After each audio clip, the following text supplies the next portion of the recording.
मासूम गधा। पल्लेपालम नामक गांव में अच्छैया नाम का भेड़ों का रखवाला रहता था। उसके पास एक गधा भी था।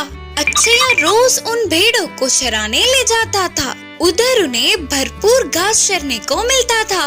उन भेड़ों के साथ ही गधे को भी ले जाता था। भोजन पानी के साथ दूसरे सामान भी गधे से उठवाता था, पर गधे को वह काम करना बहुत मुश्किल लगता था। हमेशा की तरह भेड़ों को चराने ले जाने तैयार होने वाले अच्छैया के पास उसकी पत्नी आकर बोली, है जी, शायद बारिश आने वाली है। बादल छाए हुए हैं ना, लगता है आज भेड़ों को ना ले जाना ही अच्छा होगा। पर पत्नी की बातों को अनसुना करते हुए रोज की तरह ही भेड़ों के साथ गधे को भी पहाड़ी पे ले गया। भेड़ चर रहे थे तो अच्छैया एक पेड़ पे बैठकर देख रहा था। गधा भी थोड़ा दूर खड़ा होकर मालिक को ही देख रहा था। तभी तेज बारिश की खबर लगते ही अच्छैया दौड़ते हुए भेड़ों को लेकर घर के रास्ते निकल पड़ा। पर गधा पेड़ के नीचे ऐसे ही बैठ गया। उसने रोज मालिक के काम करने से अच्छा जंगल में ही रहना ठीक समझा और पहाड़ों से गुजरकर जंगल के अंदर गया। अच्छैया घर पहुंचने के बाद देखा तो गधा उनके साथ नहीं था। अरे रे, बारिश की जल्दबाजी में आने से मैं तो उस गधे को भूल ही गया। बेचारी कहाँ होगी? पत्नी ने समझाते हुए कहा, कहीं नहीं जाएगी, कल आप चराने जाओगे ना, तब ढूंढ लेना। उस दिन रात को अच्छैया को नींद ही नहीं आ रही थी। अगले दिन भेड़ों को चराने ले जाकर गधे के लिए पूरे पहाड़ी पर ढूंढने लगा, पर वो कहीं नहीं मिला। बेचारा गधा शेर या बाघ का शिकार हो गया होगा, बोलते हुए रो पड़ा। जंगल में जाने वाले गधे को वहाँ के हालातों ने डरा दिया। जंगल में नहीं थी ना, इसीलिए और अंदर गए तो कहीं उसे कोई जानवर वार करके मार न दे करके वो अपने प्राणों को हथेली में रखकर बिताने लगी।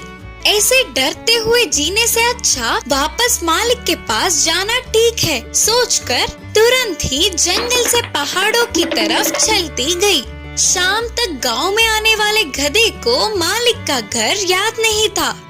हर एक दिन मालिक के नए काम करने पर रास्ते को भी याद नहीं रख पाई। तभी अचानक एक घर से, इस गधे को मैं नहीं देख सकता, बोलते हुए बड़ी आवाज आई।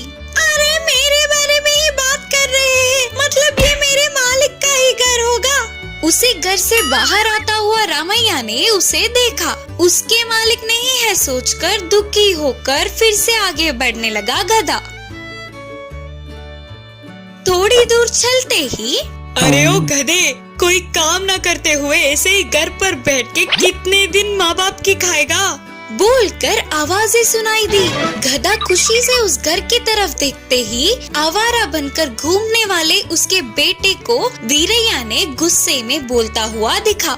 अनसुना करते हुए चला गया गधा और थोड़े आगे चलने पर, गधा कहाँ होगा पता नहीं, बोलकर एक घर से आवाजें सुनाई दिए। अच्छैया की आवाज पहचानने वाला गधा मालिक के पास दौड़ते हुए गया।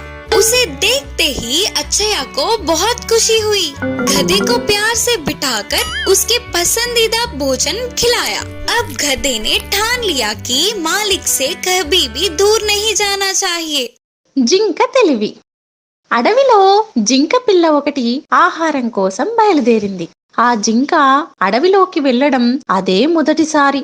జింక పిల్లకి తల్లి ఎన్నో జాగ్రత్తలు చెప్పి పంపించింది. మొదటి రోజు క్షేమంగా తిరిగి వచ్చిన జింక పిల్లకు రెండో రోజు మాత్రం పెద్ద గండమే ఎదురైంది.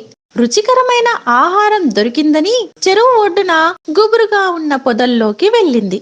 చాలా సేపటి నుంచి ఆ పొదల చాటున దాగున్న నక్క జింక పిల్ల రాకను గమనించి అది పరుగు తీయక ముందే పొడిసి పట్టుకుంది. జింక పిల్ల ఒక్కసారి భయంతో ప్రాణాలపై ఆశలు వదులుకున్నా మరుక్షణమే దానికి తల్లి చెప్పిన సలహా ఒకటి గుర్తుకొచ్చింది. నక్క బావా, నువ్వు నన్ను చంపడం వల్ల నాకు ఏ నష్టమూ లేదు. నా వల్ల నీ ప్రాణాలకే ముప్పు ఉంది. అదే నాకు బాధనిస్తోంది అంది జింక పిల్ల.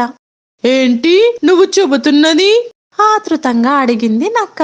నా కాలికి ఓ విషపూరిత ముళ్ళు గుచ్చుకుంది. ఆ ముళ్ళు తీయకుండా నువ్వు నన్ను తింటే నీ ప్రాణాలకే ముప్పు కదా అని చెప్పింది జింకపిల్ల. నువ్వు చెప్పేది నిజమేనా? ఏది నీ కాలు చూపించు అంటూ అనుమానంగా అడిగింది నక్క. నిజం నక్క బావా, నా కాలే బావుంటే నీకు దొరికేదాన్నా చెప్పు.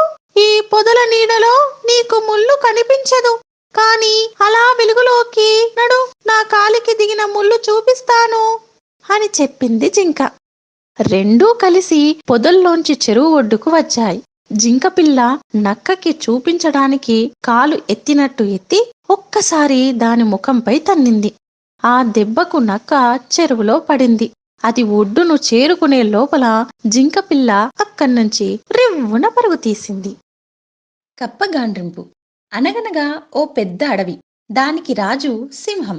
ఒకరోజు సింహం పుట్టలు గుట్టలు దాటుకొని హడలిపోతూ తన గుహలోకి వచ్చింది. సింహం గాబరాను గమనించిన నక్క సింహం అంతగా భయపడడానికి కారణం ఏమిటని అడిగింది. అప్పుడు సింహం వణుకుతూ నక్కతో, కొలనులో మంచినీళ్లు తాగి గట్టు ఎక్కాను.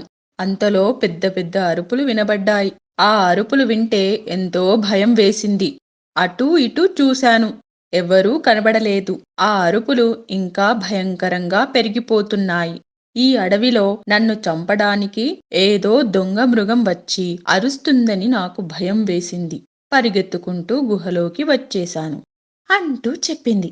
ఆ మాటలు విన్న నక్క, మిమ్మల్ని చంపే మృగమా అని నివ్వెరపోయింది. వెంటనే అది తేరుకుని, ఇంతకీ మీ